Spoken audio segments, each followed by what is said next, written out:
গাঁও কি চহৰ অসমীয়া ডেকা গাভৰু একেলগ হোৱা একেটি মনেৰে একেটি বলেৰে বিশ্বজিনো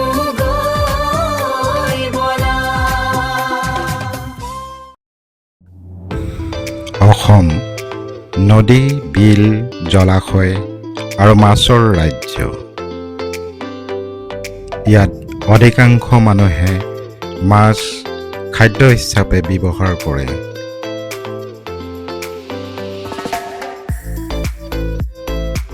কিন্তু বৰ্ধিত চাহিদাৰ তুলনাত উৎপাদন এতিয়াও যথেষ্ট নহয়। এনে সময়তে নতুন সম্ভাৱনা হিচাপে আগবাঢ়িছে Biofloc fish farming.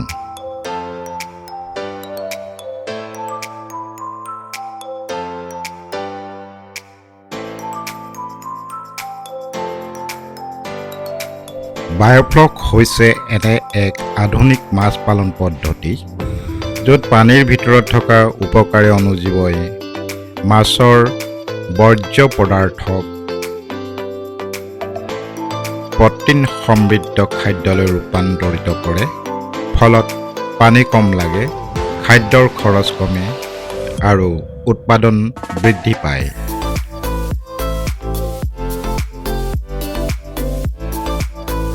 অসমত প্ৰায় প্ৰতিটো পৰিয়ালেই নিয়মীয়াকৈ মাছ খায়।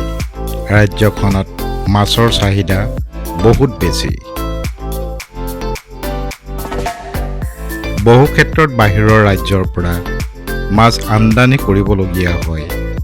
এই চাহিদা পূৰণৰ বাবে বিজ্ঞানসন্মত মাছ পালন আজিৰ সময়ৰ প্ৰয়োজন।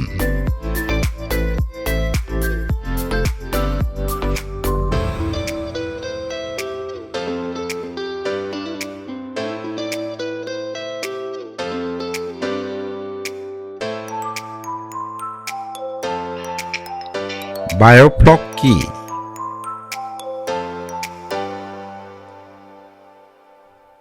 বায়োফ্লক হৈছে পানীৰ ভিতৰত গঢ় লৈ উঠা এক প্ৰাকৃতিক জীৱাণু সমষ্টি। মাছৰ মলমূত্ৰ আৰু অব্যৱহৃত খাদ্যৰ পৰা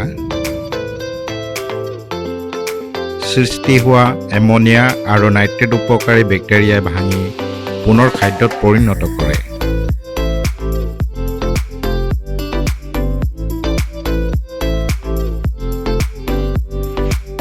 ইয়াৰ ফলত পানী বেছি সলনি কৰিব নালাগে, মাছ দ্ৰুত বৃদ্ধি পায়, খাদ্যৰ খৰচ কমে, কম ঠাইত অধিক উৎপাদন হয়।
মানৱৰ বাবে অৰ্থনৈতিক সম্ভাৱনা।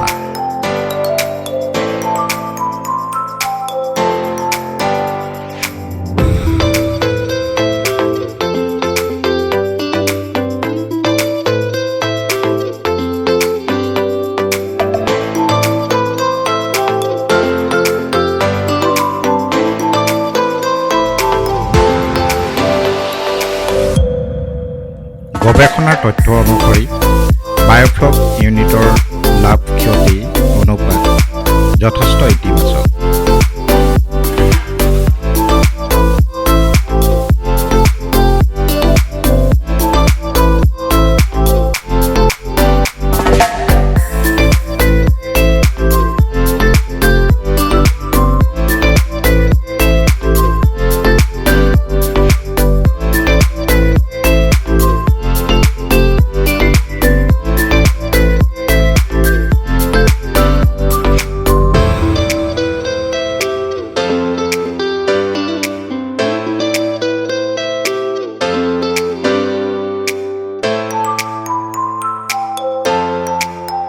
বায়োফ্লক কেৱল মাছ পালন পদ্ধতি নহয়, ই হৈছে গ্ৰাম্য অৰ্থনীতি শক্তিশালী কৰাৰ